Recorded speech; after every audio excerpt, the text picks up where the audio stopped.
você está andando por aquele canto ali assim, terras desconhecidas no seu RPG e subitamente você pensa, meu personagem vai pro saco, aqui eu não devia estar. Pois é, galera, hoje nós vamos ter um vídeo muito especial. A gente vai pegar aqueles locais, aquelas terras, nações, cidades onde a coisa pega mesmo. E vamos dar exemplos de como funcionam essas regiões para você usar em qualquer RPG que você for mestrar. Como base para essa explicação de hoje, eu vou pegar o reino de Greyhawk. Na verdade não é o reino, é o mundo, o cenário de Greyhawk, que é o cenário que nasceu lá no começo do RPG do Gary Gygax, que foi um dos criadores do Dungeons and Dragons.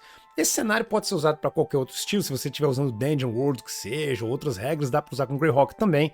O fera aqui que eu vou pegar hoje são essas regiões, onde seja porque elas têm ordem de mais ou ordem de menos, ou por até talvez só pelas questões geográficas, são locais que o seu personagem, a hora que foi parar lá, percebeu, me ferrei. Então bora lá que esse vídeo vai ser show. É isso aí, quem não me conhece, RPG de mesa, o Ladob aqui, eu já sou mestre há mais de 30 anos de tudo quanto é RPG, com uma preferência para as paradas old school, né, que hoje em dia teve o renascimento com o Retroclone. No Greyhawk, nós temos muitas regiões dessas interessantes. E aí você vai pensar, mas o que você quer dizer com interessante? Eu quero dizer com um perigo que você não espera até você estar lá. Algumas são mais óbvias, como por exemplo, os reinos bandidos. Outras já são assim, que você coça o nariz e pensa, ah, esse nome aí não me assusta tanto, Pomar, parece até pomar de maçã, isso aí não é problemático não. E tem alguns que quando você ouve falar, você pensa, ah, é só um baronadozinho, tipo o baronado de Esterite. Você pensa, uma regiãozinha tranquila, né, um baronadozinho nas montanhas, se bobear deve ter ali, né, uns cabritos sendo criados. Nenhum dos três exemplos aqui poderia estar mais enganado, ok? E aí a gente pensa, ó, como é que a gente parou lá? No caso dos reinos bandidos, que eu vou mostrar para vocês agora, você para lá porque você é um corajoso cavaleiro, provavelmente, ou mercenário, dos chamados grandes reinos, né?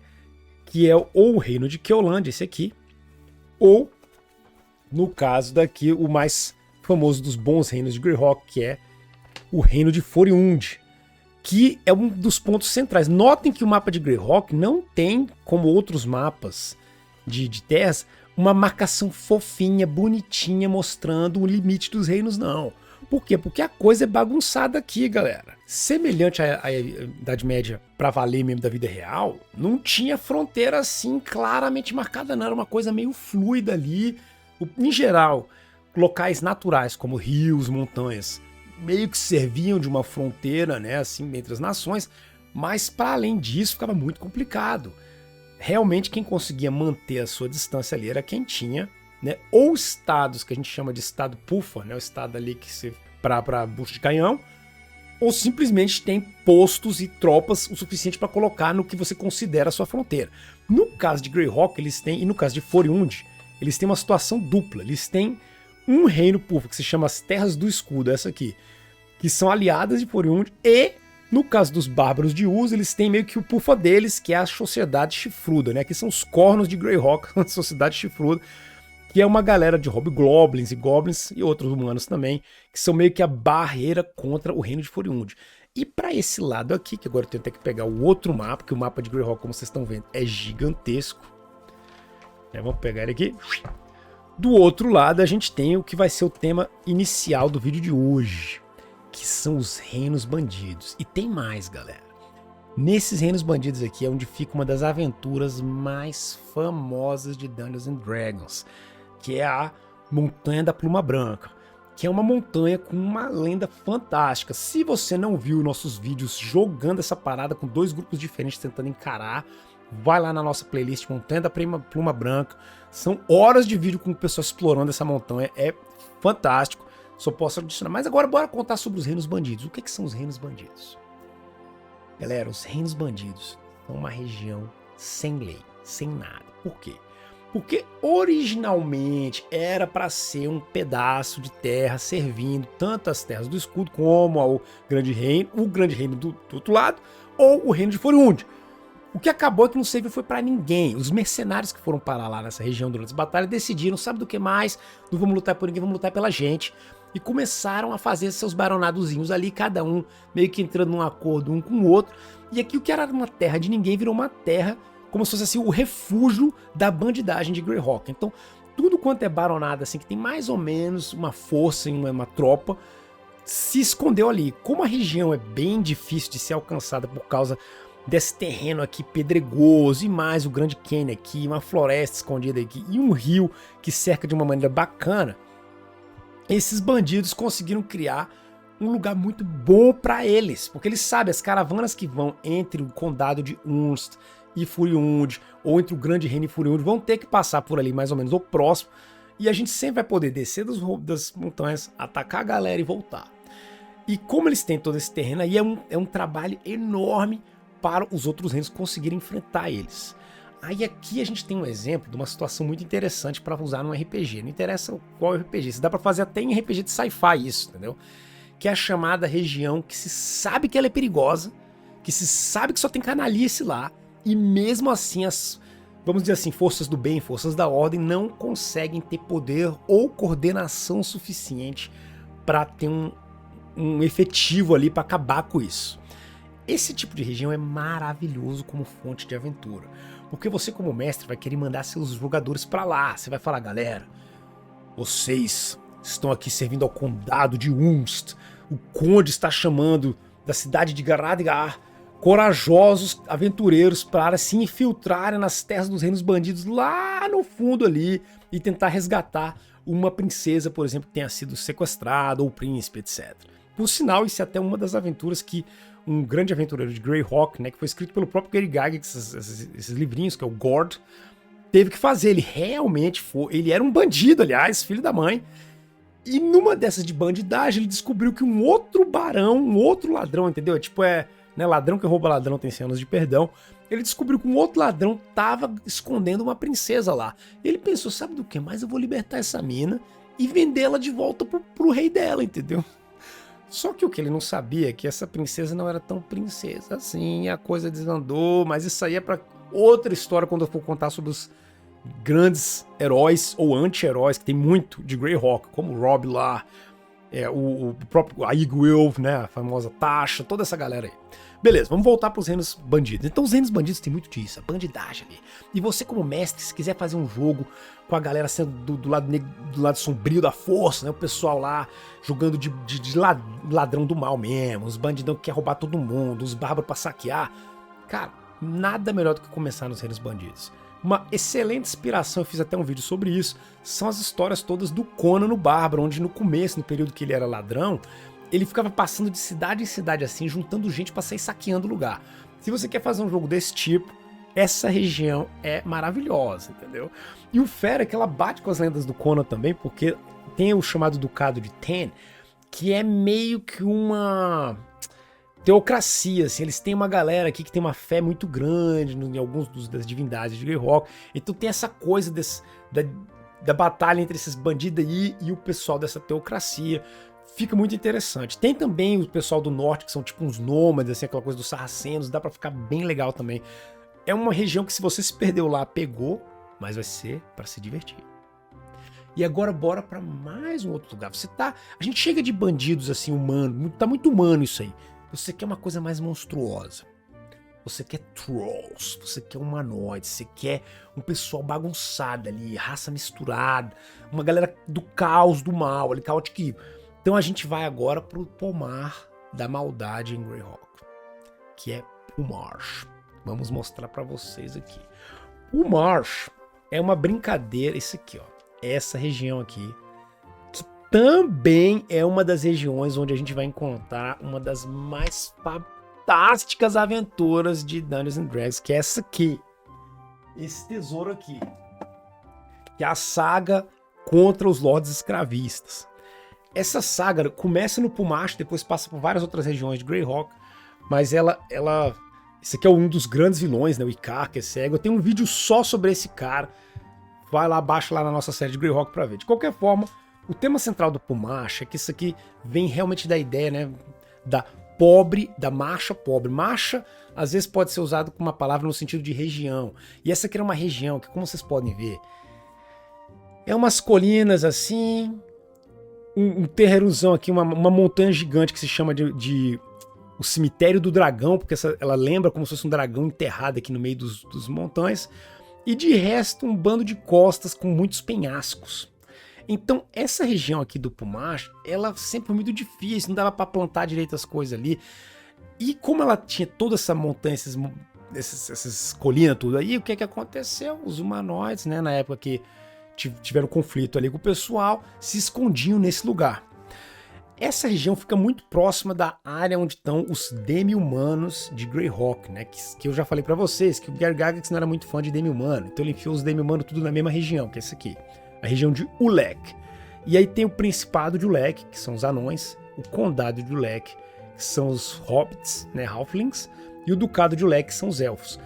E essa galera junto aqui, eles meio que foram expulsando os humanoides das montanhas, e a maioria dos humanoides se esconderam aqui no Pumash. Esses humanoides depois começaram a ser organizados por forças misteriosas, que é o tema central dos Lordes Escravistas, que começaram a sequestrar a gente na costa inteira ali e vender esse povo como escravo para as terras que aceitam escravidão, que são mais uma região que eu posso mostrar, mas vai ser em outro vídeo provavelmente, que é o pessoal da Irmandade Escarlate, da Liga de Ferro, etc., que são outras regiões. Aí você vai me perguntar como é que um personagem vai se perder num terreno desse. Bem, uma opção é que eles são o pessoal que foi mandado para tentar vencer os Lordes Escravistas, que seria a grande saga, uma das principais campanhas de Greyhawk, né, que é essa aqui. Começa level 1 lá, com o pessoal indo explorar uma minazinha, que eu ouvi falar que tem lá um pessoal que tá trabalhando na mina contra a própria vontade, descobre que foram os escravos, e a coisa começa a pegar, entendeu? E aí vai indo mesmo, vai ficando cada vez mais sinistro. Ou se os jogadores realmente se perderam aqui, por quê? Porque é muito fácil, durante as navegações dessa região aqui, que você seja abordado por piratas do Pumash, capturado e mandado para uma das grandes cidades dos escravistas aqui. Então, imagina que aventura maluca, os jogadores começam, são pegos num barco no meio do nada, levados para uma região que eles só vêem uma montanha, acham até que é uma ilha o lugar, tem dos dragões escondidos nas montanhas ali, é cheio de humanoide, troll, ogro, gigante, é terrível, não, gigante não, é mais um humanoide até tamanho ogro, digamos assim. Então o Pumash é um inferno. A própria região em si é muito difícil, ela tem um vulcão. Esse vulcão no meio ali é um risco, todo mundo sabe que pode a qualquer momento explodir. Então tem muita gente com medo, tem muitos feiticeiros e sacerdotes fazendo lá suas medidas para tentar segurar a coisa. Então é um lugar que o lugar tá literalmente fervendo. Agora, já falamos de humanoides no meio de uma península infernal. Já falamos de uma grande planície, mas com um penhasco no meio, cheio de bandido. Só que agora o povo ainda tá pequenininho. Tá na hora de deixar esse pessoal maior. Tá na hora de que quando os nossos heróis se perderem, eles olhem lá pro lado, vão olhar pro outro e vão pensar: cara, agora já era mesmo, agora eu vou pro saco. E do que eu tô falando? Eu tô falando do que é um simples baronado. O Baronado de Sterith. Vamos mostrar eles para vocês. O Baronado de Sterith fica aqui. Ele é uma província que pertence a essa galera aqui do Keoland e tal, que também é um dos outros grandes reinos aliados desse de Ulek.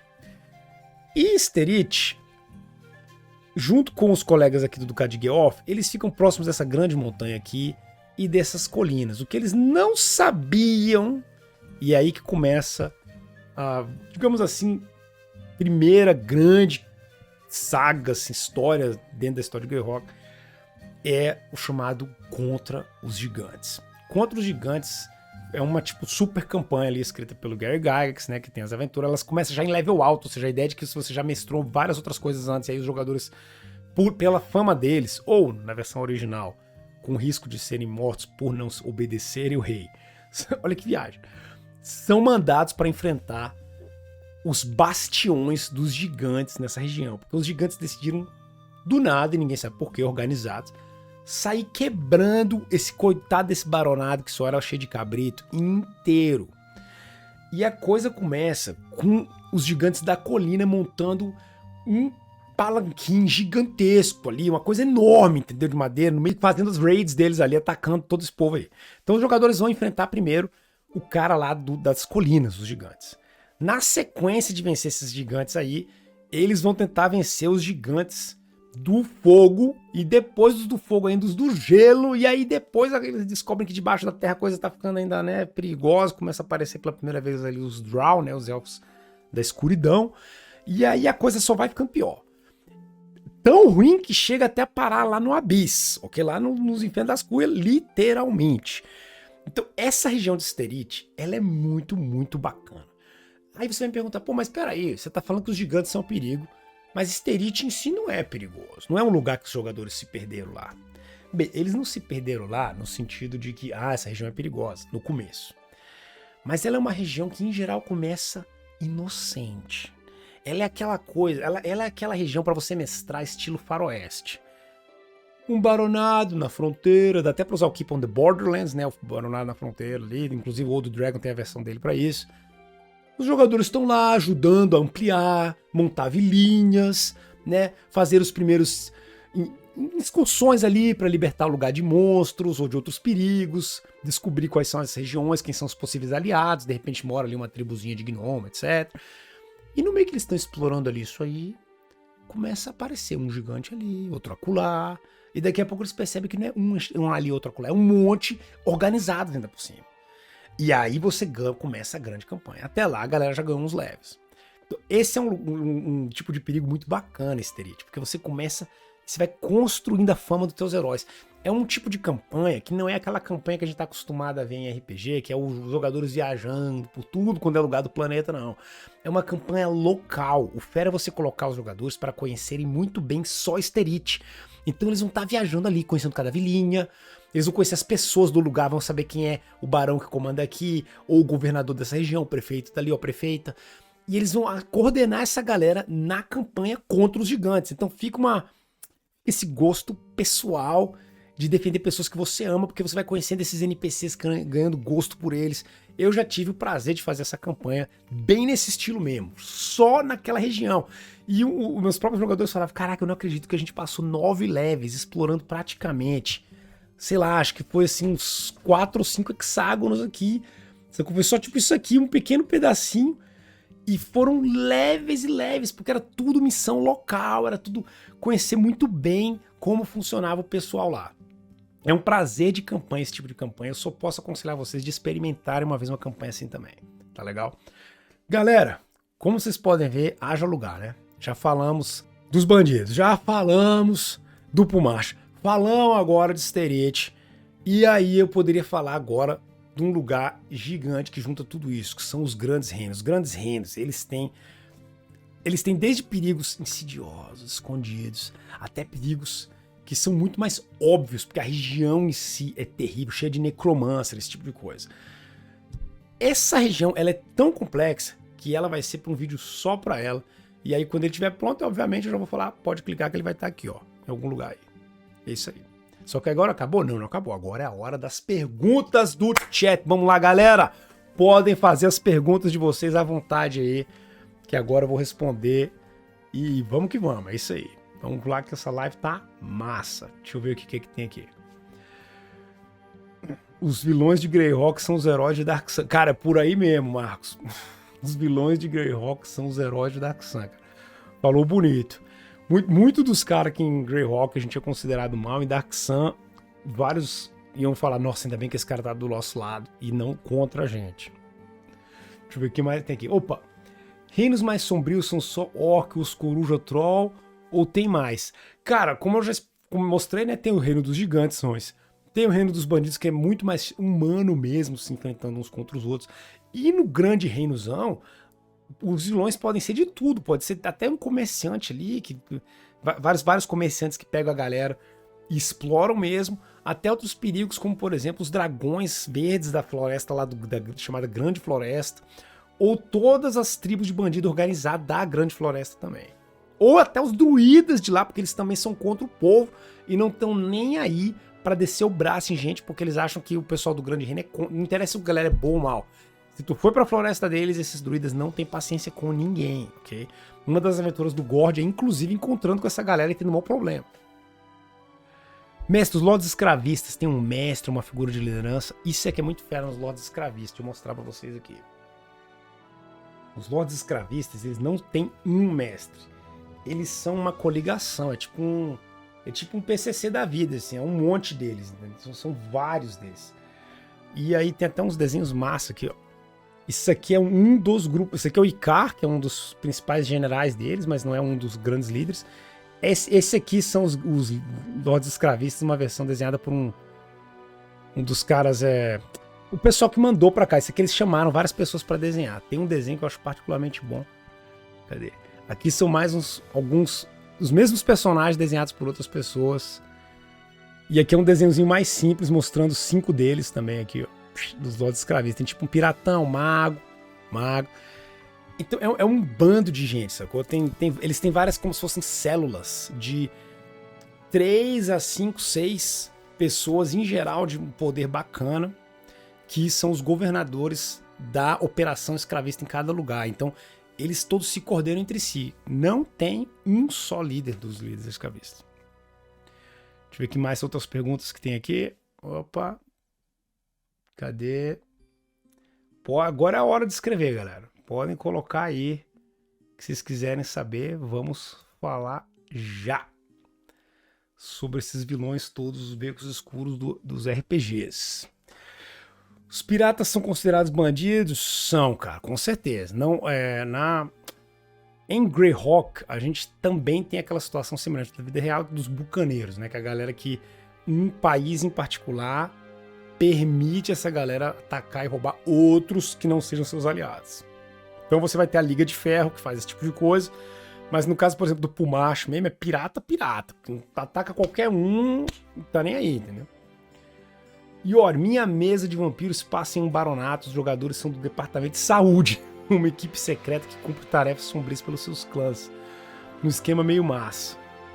Que missões eu dou? Deixa eu ligar até o chat aqui pra aparecer de volta, que bonitão. Cara, se você vai fazer uma coisa deles em departamento de saúde, isso bate muito com o tema aqui, que é você visitar lugares que precisam dessa saúde, mas que ela não chega justamente porque os lugares são perigosos demais. Então essa seria a minha dica pra tu.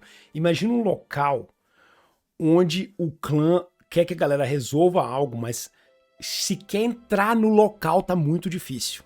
Então essa seria uma boa missão, porque eles têm essa coisa de ser o departamento de saúde, né? A galera que cura um problema. Então você tem que botar o problema numa região que eles não conseguiriam nem sequer chegar. Então vamos dizer que você tá mestrando sua galera dos seus clãs são da Camarilla, tu vai botar eles pra tentar entrar numa região anarco, sacou? Daquela galera dos clãs Sabá e tal, por aí. Tem algum reino que o governo são os vilões? Cara, tem vários, tem um monte. Tem a região do Yus, que é governada por um grande lord, né? Foi até o tema do primeiro vídeo sobre Greyhawk, se não viu, vai lá ver, galera. Que é, né, o velho doido, que é o Yus, que é tipo um bárbaro, agora velhão, claro, mas ele é muito toro, porque ele tem sangue demoníaco e tal, né? Ele que seria o que hoje em dia a gente chama de Cambion, né? Que é a mistura. E que esse cara é um dos grandes vilões das histórias. Além dele, no grande reino em si, que é metade de Greyhawk, né? Quando eu mostro pra vocês esses mapas aqui, galera, tem esse mapa aqui, que é a parte oeste, tem várias regiões, e esse mapa aqui, todo esse pedaço dele aqui, ó, ele é gigante, e isso aqui tudo, essa região inteira aqui toda, é o chamado Grande Reino, entendeu? The Great Kingdom. E nessa região, o alinhamento médio social é egoísta, ou seja, que seria o do mal, né? Eu gosto de chamar de egoísta, porque bate mais com a forma de interpretar. Então tem uma pancada de vilões de várias naturezas e categorias ali que dá pra você usar. É maravilhoso. Eu realmente, é um dos lugares que eu mais gosto de mestrar, é o Grande Reino. Mestre, você pode falar um pouco do Tenser? Posso, cara. Tenser, eu quero fazer um vídeo só sobre o Tenser, mas eu vou fazer um teaser sobre ele agora pra vocês. O Tenser é um feiticeiro de Greyhawk, famosíssimo, ele é um dos grandes magos de Greyhawk do 8. Ele é um dos que, excepcionalmente, não é neutro, ele é bonzinho, ele é tipo, lá o Fugúrdio até, ele é tipo o paladino deles. E o Tenser é um jogador, ele é um exemplo daquele jogador que quis... Ele foi um dos primeiros caras que eles foram jogados, tá? O Tenser foi jogado, o Mordecai foi jogado, Big foi jogado, foi tudo jogado. No caso do Tenser, o jogador dele, ele queria meio que tirar essa onda de que, ó, eu vou jogar de mago, mas o meu mago, na verdade, é um guerreiro. Então, quando você analisa as magias originais do Tenser, ao longo dos livros de Greyhawk, para as magias que o jogador dele foi criando, todas elas são magias para transformar o cara, que é mago, num guerreiro, entendeu? Inclusive, literalmente, uma das magias mais toras do Tenser é a chamada Tenser's Transformation, onde ele literalmente vira um fighter, guerreiro, por algumas rodadas. Ele é considerado um fighter, ele ganha um bônus de HP que deixa ele semelhante a um guerreiro, ele dá o número de ataques como guerreiro, como se fosse especializado numa arma de guerreiro, só que a arma, isso o cara fazia questão, tem que ser faquinha ou porrete. Só que se você joga de se você for o Tenser, você já usou a tua Tenser's Dagger, não sei o que lá, que é o que deixa a faca dele brutalmente forte. Aí tu dá isso com o Tenser's Transformation e pronto. Ele vai pro pau no braço, ok? Então todas as magias do Tenser são baseadas em deixar o mago dele mais competente em combate corpo a corpo. É muito, muito fera isso. Tá legal? Já falei como fazer jogadores viajarem por Greyhawk. Tá, viajar por Greyhawk é clássico, não tem lá muito mistério nisso não. A galera vai ou pegar os grandes barcos se estiver explorando a região do sul, se for pro norte eles vão estar nas grandes caravanas. Em geral em Greyhawk você não vai estar viajando sozinho, você e teus dois coleguinhas no cavalo não, que isso é perigosíssimo. A não ser que você esteja nas regiões Loth lá, o reino de Keoland, Sterith até chegar em Sterith, etc. Em geral você vai estar de caravana, você vai estar de galera, você vai estar tipo acompanhando um bando de mercador cheio de exército, indo ir para algum lugar das regiões ali de Greyhawk, semelhante a muitas das campanhas medievais. Sacou? Então, quando a galera for viajar, vai ser bem assim, vai se planejar de acompanhar uma caravana, seja como mercenário ou parte de uma tropa, ou acompanhar um grupo de tropas que esteja se movimentando para alguma das fronteiras. Então, é assim que funciona essa lógica de Greyhawk. Vamos lá, mais perguntas aí. Opa, consegui pegar uma live do mestre mais top. Valeu, é nóis.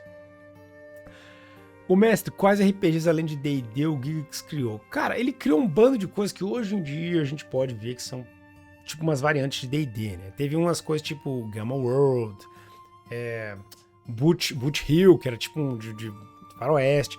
Todos eles pegavam meio que aquela base, essência ali do D&D D20, né? Não o D20 como a gente conhece da terceira edição, mas o que seria o BX tem essa essência ali. Mas o lance dele era o Dantes, então o Gygax ficou nisso. Lá pra frente ele tentou até criar um outro sistema dele aí, mas não deu muito certo. Tem alguma build de guerreiro que pode jogar magia? Cara, se você estiver jogando quinta edição, tem. E na terceira também, né? Que é o Eldritch Knight, né? O Cavaleiro Mágico. Que é meio que um guerreiro mágico, né? Você joga como guerreiro e começa a ganhar umas magias de mago que você vai tentar pegar magias que ou vão ser tipo bola de fogo, essas coisas bem clássicas, ou são coisas que dão uma turbinada nas suas capacidades de guerreiro, né? Em geral, escudo, né? Que é pra você conseguir se defender de ataques que vierem pra cima de você. Ou, por exemplo, acerto garantido, onde você ganha vantagem no ataque, etc. São esse tipo de combinação. Nos RPGs antigos, tipo Backme, quando você fazia um guerreiro, você era só guerreiro mesmo, e você ia se turbinar através dos itens mágicos, porque uma das vantagens do guerreiro original é que ele usava quase qualquer tipo de item mágico. Olha que interessante isso. Para além dos itens que hoje em dia a gente imagina, não era só espada mágica, eram vários itens assim meio randômicos também, sei lá, um bastão que fazia coisas mágicas. Então era muito comum os guerreiros do grupo, não só os magos, mas os guerreiros também, tem altos itens que permitiam a eles criar efeitos mágicos. E isso era uma forma de você ter o personagem mais forte como guerreiro nos RPGs antigos. Deixa eu ver, mais perguntas aí. Deixa eu ver, cadê as próximas perguntas da galera para eu responder? Que hoje a live tá boa.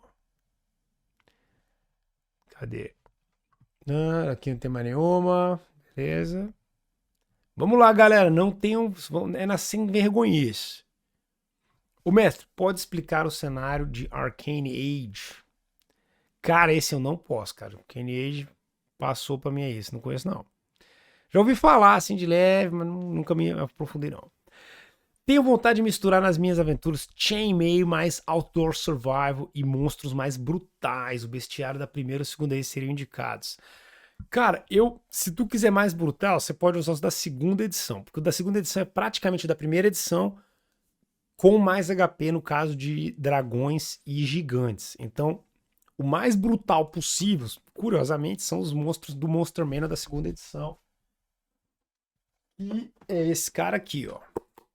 entendeu? Ele é fera mesmo. Os monstros aqui são top. Tem que prestar bastante atenção na parte de habilidades mágicas, né? Porque, por exemplo, se você pega os Tanaru Batezu, né, que são os demônios, diabo ali da versão original, eles são estupidamente mais fortes do que eles são na quinta edição, ok? Na terceira edição são bons também, mas pra você ter uma noção desse equilíbrio. Chainmail é fera. Com essas regras antigas, assim, é mais fácil usar a 0E pro Chainmail, ok? Pra misturar. Mas o poder não é muito diferente, não. Bora lá. Fala lá, Dob! Boa noite, acabei de chegar. O que é Chainmail? Cara, Chainmail. Chainmail, esse cara aqui, ó.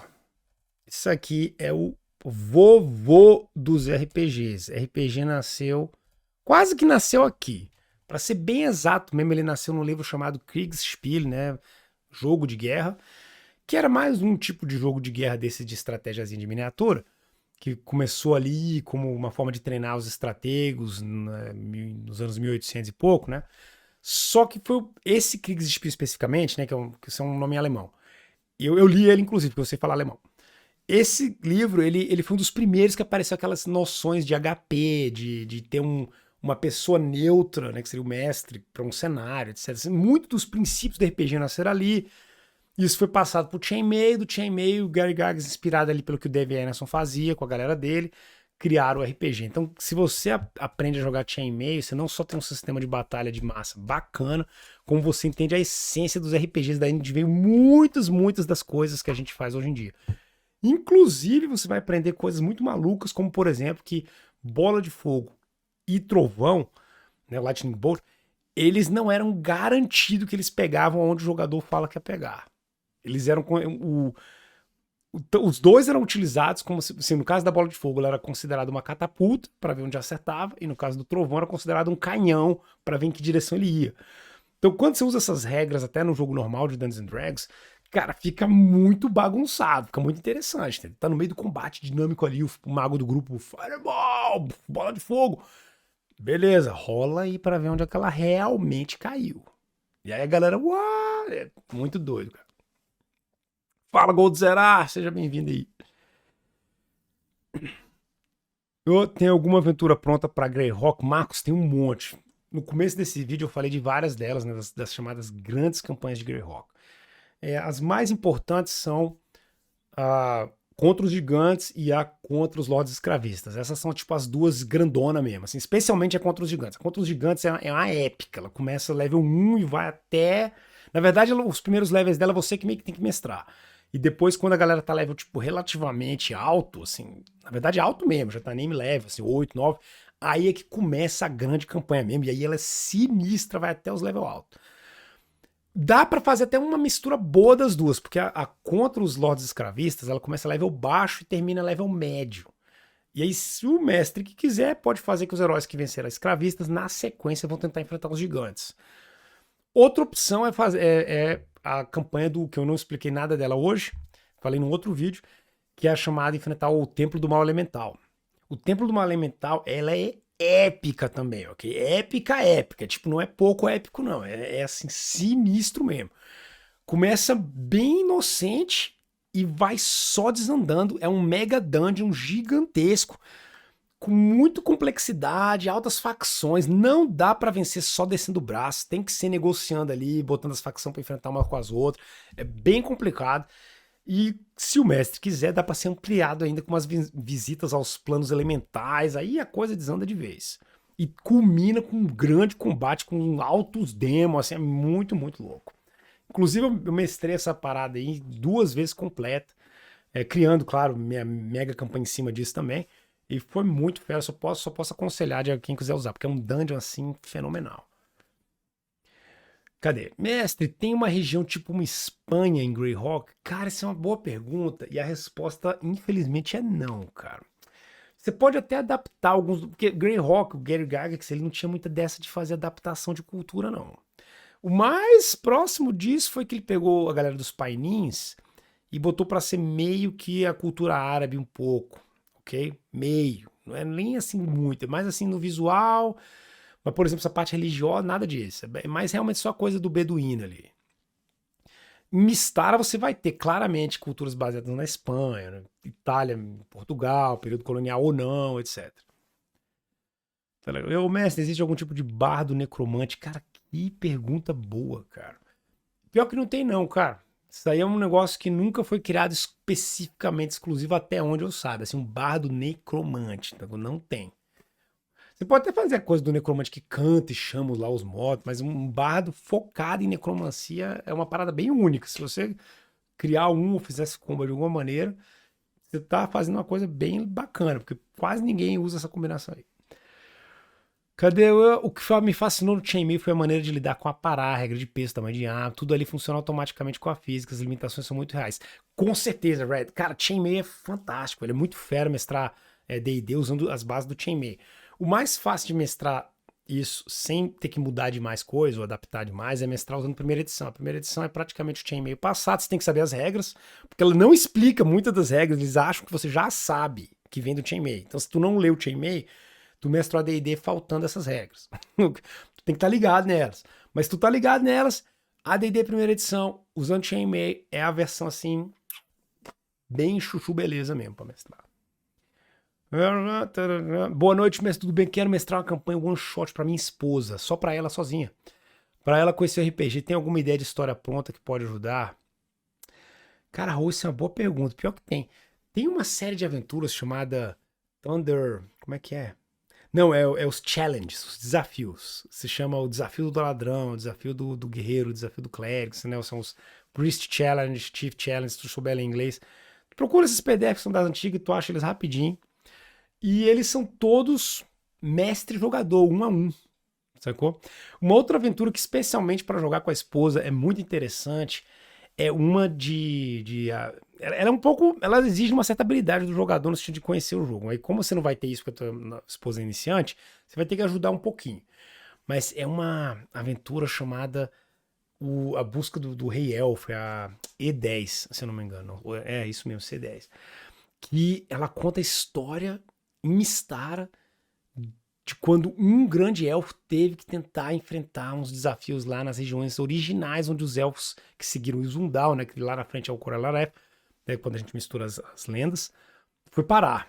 E essa história é para ser feita com um jogador só jogando de elfo. Um elfo, só elfo, que é poderosaço. Então o jogador começa com muito poder, e isso é interessante, porque o jogador, quando é novo, você vai falar, o seu elfo é Tora, o elfo mais Tora que tem. Esse aqui é o teu exemplo de como é que você pode ficar forte. Então o personagem que, nossa, que legal, dá pra jogar com menos medo, porque você tem o HP, você tem as magias, etc. O lado ruim disso é que você pode estar mal acostumando a tua esposa, né? Porque ela pega um personagem super Thor e depois começa com um level 1 bundão, e aí pensa, putz, e agora? Mas isso seria uma ideia. Tempo é pra massacrar os PCs, estou fazendo a tradução dela. Ele massa. Cara, se não for jogado inteligentemente, cuidadoso, usando Henchman, né? As contratantes, você tendo lá tua galera que vai com você. Não é pra entrar grupinho de 3, 4 pessoas no Tempo Fundamental. É pra entrar uma galera. É pra entrar os jogadores e cada um deles vai ter seus 2, 3 soldados ali junto, carregador de tocha, saco. E vão estar preparados para usar aquele atributo, né? Importantíssimo que muita gente esquece: carisma. Para tentar conversar com uma galera, para tentar fazer as alianças entender quem são realmente os vilões lá dentro e quem não são, porque a coisa é complexa. Opa, mais perguntas. Tem um grupo de RPG, nós sempre jogamos na galhofa, mas eu tava querendo fazer uma campanha mais de terror, meio Dark Fantasy. Como não deixar virar galhofa? Cara, isso depende muito de você. Se o grupo todo tá muito acostumado a só ficar rindo na mesa, é porque é o que a galera quer também, entendeu? É o que eles querem. Se vocês não querem, vocês têm que conversar disso. Porque é legal ter piada até nos cenários mais Dark Fantasy, porque quando tem umas piadas, isso às vezes é o contraste com o terror e pânico. Mas uma forma de você deixar o jogo mais dark é você botar regras que deixem o jogo mostrando esse lado terrível do jogo. E a minha dica aí, cara, é aquele retroclone lá. Não, retroclone não dá nem pra chamar, ele é meio que um sistema bem bacaninha mesmo, assim, muito simples, chamado Morkbjörn. Morkbjörn. Cara, Morkbjörn é muito brutal, velho. E se você quiser, não precisa nem mestrar usando ele, não. Você pode só ler a parada, só dar uma lida nele, ver como é que são os temas. ver como é que são, assim, o que que acontece. Agora, o que é que ajuda o jogo a ser mais Dark Fantasy? Primeiro, você conversar com seus jogadores para ver se eles estão afim disso. Segundo, botar personagens para serem mais fracos.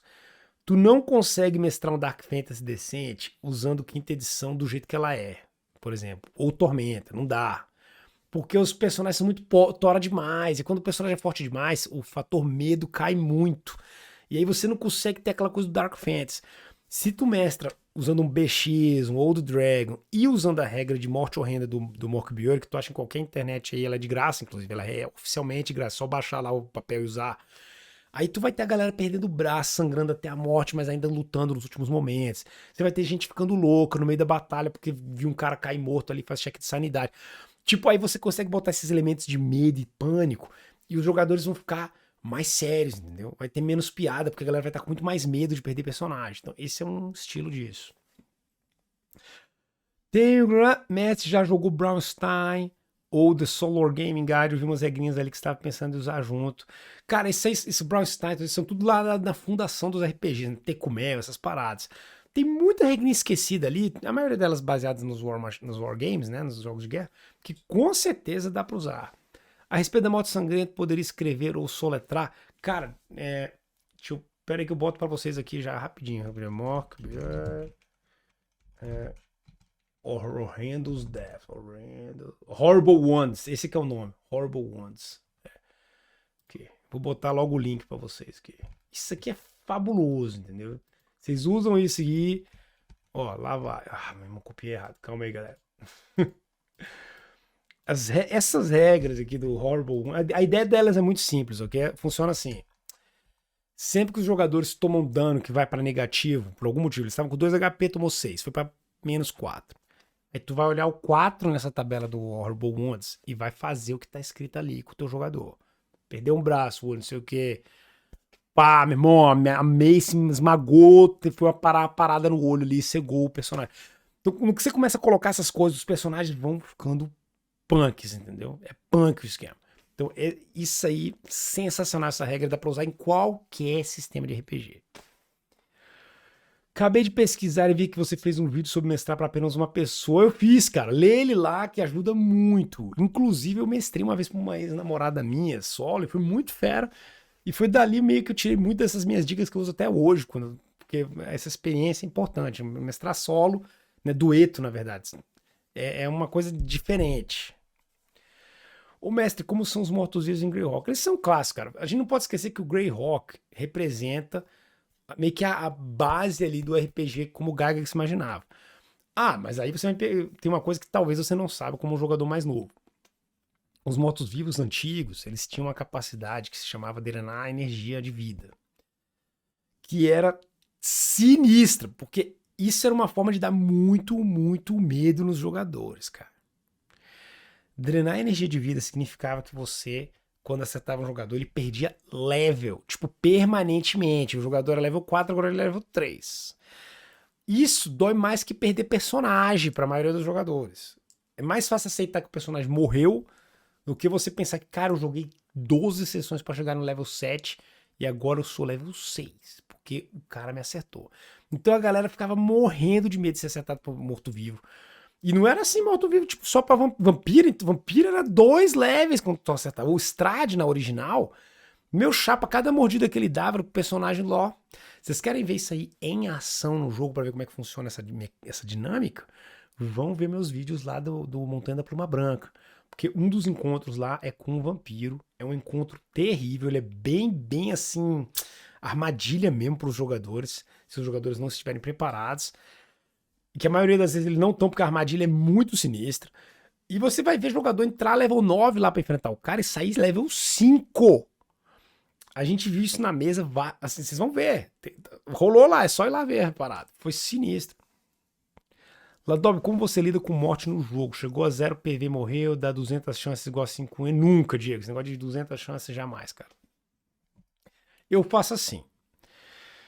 Quando eu mestro Beckme BX, a primeira coisa que eu faço quando eu começo uma campanha é perguntar para meus jogadores se a campanha vai ser hardcore ou se vai ser heróica. Quando ela é heróica, significa que a chance de perder personagem permanentemente só rola em momentos chave do jogo. O que é que eu quero dizer com isso?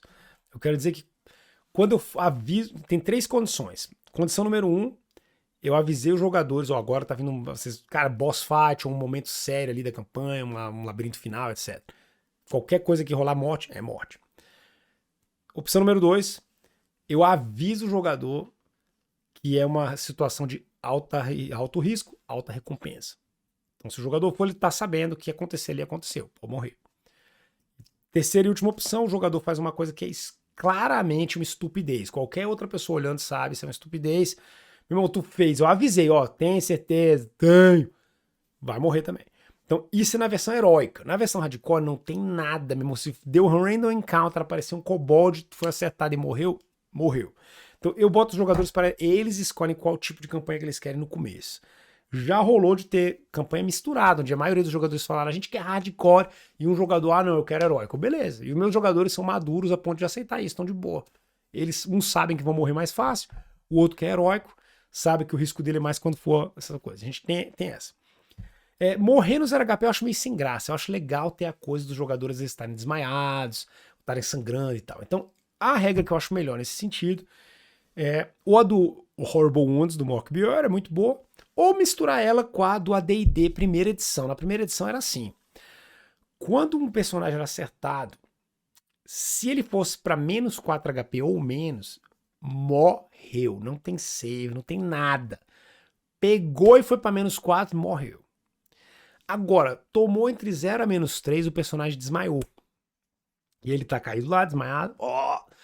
E se já foi pro negativo, no 0 fica só 0 mesmo. Se já for no negativo, ele vai perdendo 1 a cada rodada e menos 10 ele morreu de vez.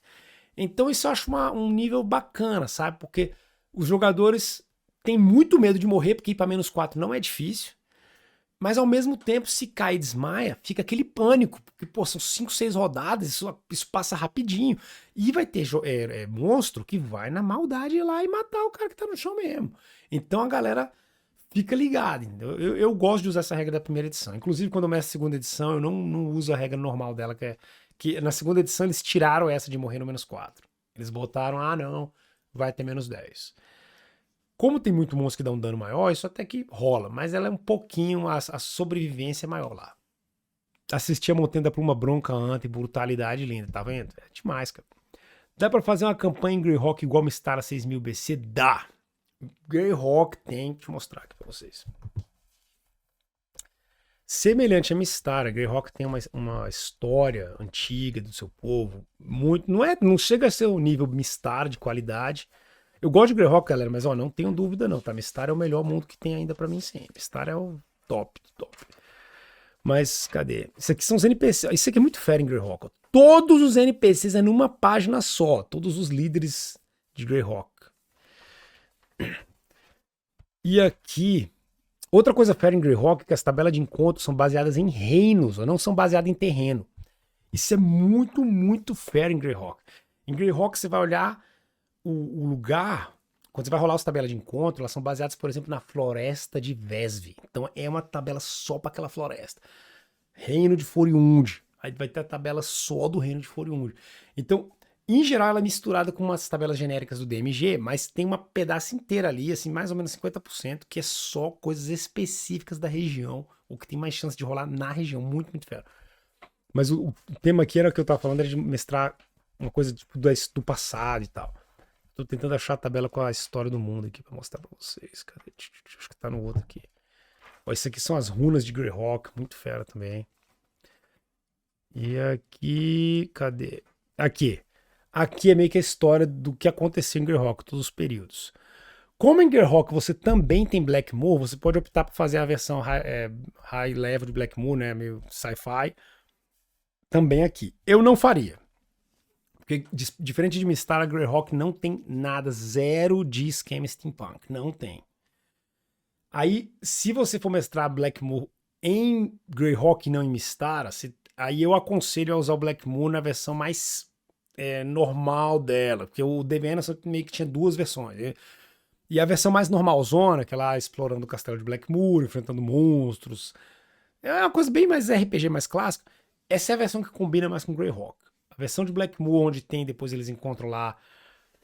Se bem que tem uma exceção. Tem uma exceção porque tem uma outra aventura bem famosa de Greyhawk, que é do Gary Gygax, inclusive, que é a galera achando que seria semelhante à Cidade dos Deuses, lá numas montanhazinhas de Perrenland. E aí é o único módulo onde rola essa parada meio, que a galera fala gonzo, meio sci-fi, de ter robô, laser, phaser, essas paradas. Então tem essa coisinha ali em Greyhawk, mas é tipo um único lugar, entendeu? E ele até tá escrito em geral de que quando você sai de lá não funciona as paradas, etc. Olá, Dob, como posso deixar os jogadores na linha? Sinto que precisarei lembrar eles que as autoridades estão vigilantes, eles quebram ao aumentar o máscara. Ah, você tá falando que eu tô parado do vampiro, né, cara?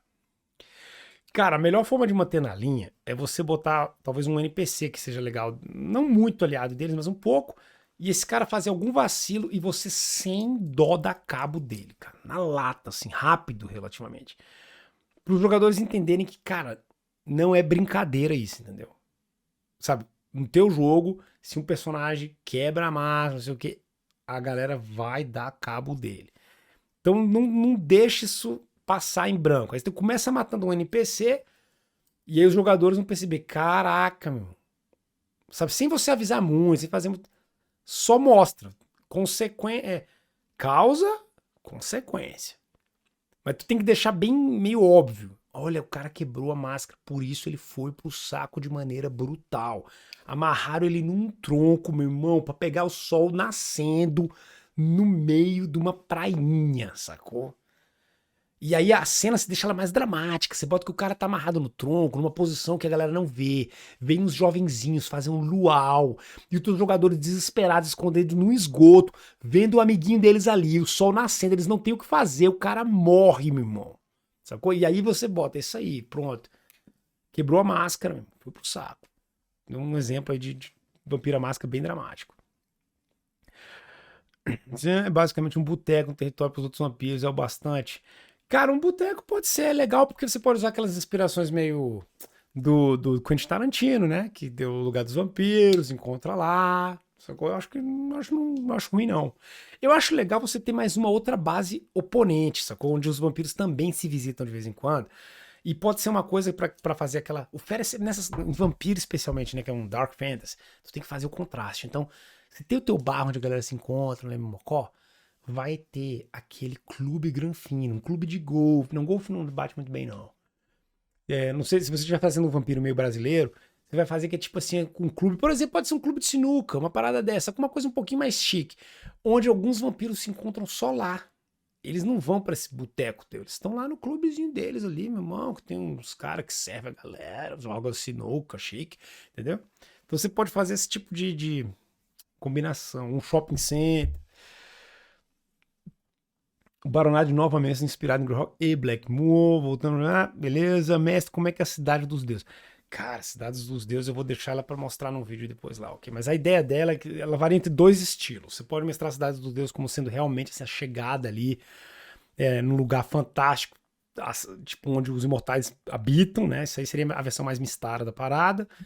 E aí fica a minha dica, né? Ler a Saga do Campeão Eterno e usar Tanelorn como o fundamento para a sua Cidade dos Deuses. Ou você vai mestrar a Cidade dos Deuses sendo meio que a ultimate high-tech city, sacou? É uma cidade que elas divina porque são imortais no sentido de que são criaturas ultra mega high-tech, que conseguem fazer tecnologia para tudo. Então tem meio que essas duas versões delas. Ah, você tá mestrando meio medieval, cara. Ok, então é Vampiro a Máscara, mas num período assim já para Renascença. Não, mas aí é fácil, cara. Se tu tá mestrando com Renascença, tem essa coisa da cultura, da arte, é muito forte, cara. Então você vai ter uns vampiros que estão na ralé ali, são os vampiros que estão com a plebe nas tavernas e tal. Mas tu vai ter os vampiros que frequentam os altos círculos. Esses são vampiros que são músicos, pintores, que eles estão lá visitando corte, sacou? Essa galera se encontra em outros locais, cara. Eles vão eles se encontrar, tipo, por exemplo, num baronado, entendeu? Num castelo, mas não aqueles castelo, é mais aquelas que são tipo uns casarões, sabe? Onde os caras se encontram pra ter lá, um pessoal tocando uns violinos, e metade da galera é vampiro, então vai ter uns esquemas desses. Aí eu usaria esse tipo de contraste. Agradecendo aí pra todo mundo que esteve com a gente, e até a próxima.